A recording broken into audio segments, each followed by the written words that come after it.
Ang Lakers ngayon malinaw na mas nakatutok na talaga sa future proof nila. Kailangan ng Lakers ngayon na masiguradong araw ang pagiging contender team nila sa near future. Kasama dyan syempre yung pagkuha nila dito kay Luka Doncic. Isa yan sa paghahanda at pag-rebuild ng roster para sa long term plan nila. Samantalang si Bronny James ngayon lang nagsisimula pero mas mataas ang pressure dahil may connection siya sa franchise dahil kay Lolo Bron at inaasahan siya na mag-perform para hindi maging stalemate ang sitwasyon niya sa roster ng Lakers ngayon. Dahil ang Lakers may sariling target, yung win now mode ngayon. Kaya may tension sa pagitan ng pangangailangan nilang makakuha ng championship ngayon at pagbibigay ng oras para mag-develop ng mga rookie.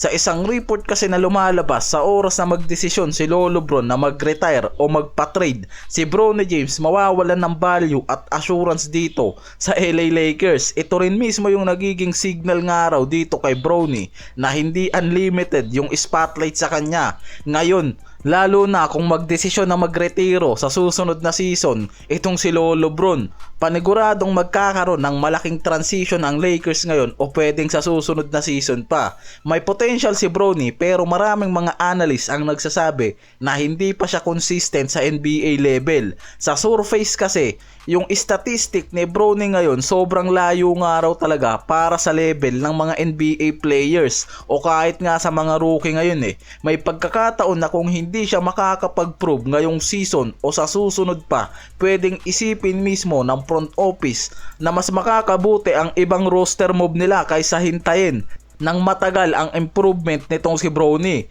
Kaya nakikita na ang season na to para kay Bronny James parang probation o evaluation period na dahil kailangan na magpakita nga raw to at makapag-deliver ng mas magandang numbers at performance at maging fit sa competitive roster ng Lakers ngayon na binubuo. Kung hindi niya mapatunayan yung sarili niya ngayon, may malaking posibilidad talaga na ang Lakers magkaroon ng ibang option sa kanya tulad ng trade o pagbaba ng role sa rotation.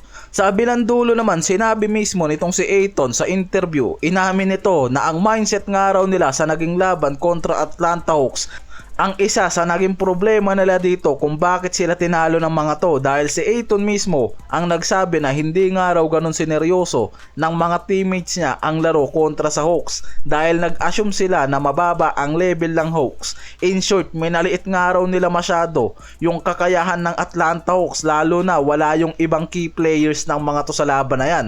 Kaya nakikita nga raw nito na hindi sila nakasabay sa pace at aggressive na ginawa ng Hawks. Maraming turnovers ang Lakers at ginamit yan mismo ng Hawks para sa fast break points.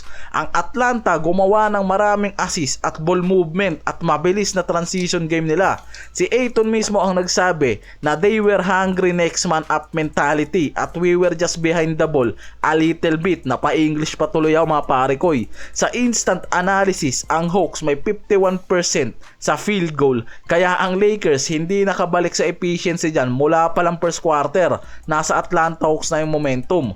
Kaya sinabi nitong si Ayton na ang scouting report at film na ginagamit ng Lakers hindi nagpakita ng totoong laro kontra dito sa Hawks. Kita rin naman talaga natin sa naging laban na yan.